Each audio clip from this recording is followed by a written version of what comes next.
بسم اللہ الرحمن الرحیم۔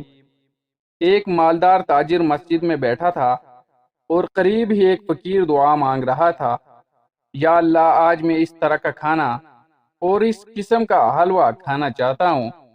تاجر نے یہ دعا سن کر بدگمانی کرتے ہوئے کہا، اگر یہ مجھ سے کہتا تو میں اسے ضرور کھلاتا، مگر یہ بہانے سے مجھے سنا رہا ہے تاکہ میں سن کر اسے کھلا دوں، واللہ میں تو اسے نہیں کھلاؤں گا۔ وہ فقیر دعا سے فارغ ہو کر ایک کونے میں سو گیا۔ کچھ دیر بعد ایک شخص کھانا لے کر آیا اور فقیر کو ڈھونڈ کر جگایا اور بڑے ادب سے کھانا اس کے سامنے رکھ دیا۔ فقیر نے اس میں سے کچھ کھایا اور بقیہ واپس کر دیا۔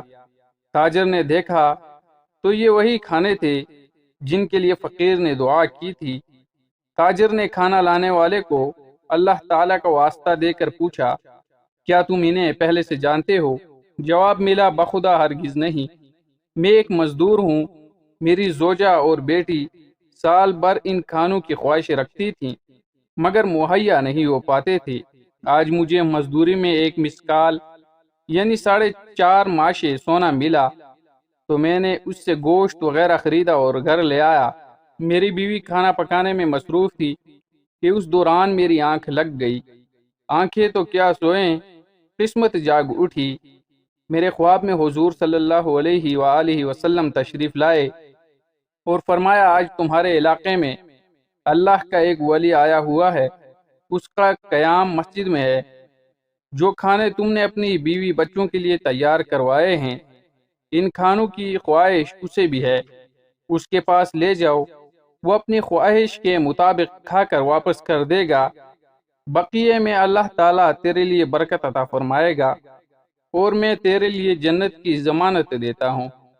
نیند سے اٹھ کر میں نے حکم کی تعمیل کی جس کو تم نے بھی دیکھا۔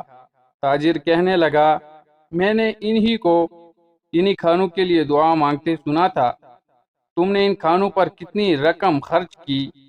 اس شخص نے جواب دیا، مسکال بھر سونا۔ اس تاجر نے اسے پیشکش کی، کیا ایسا ہو سکتا ہے کہ مجھ سے 10 مسکال سونا لے لو اور اس نیکی میں سے ایک قرات کا حصہ دار مجھے بنا لو؟ اس شخص نے کہا، یہ ناممکن ہے۔ تاجر نے کہا، اچھا میں تجھے 20 مسکال سونا دیتا ہوں۔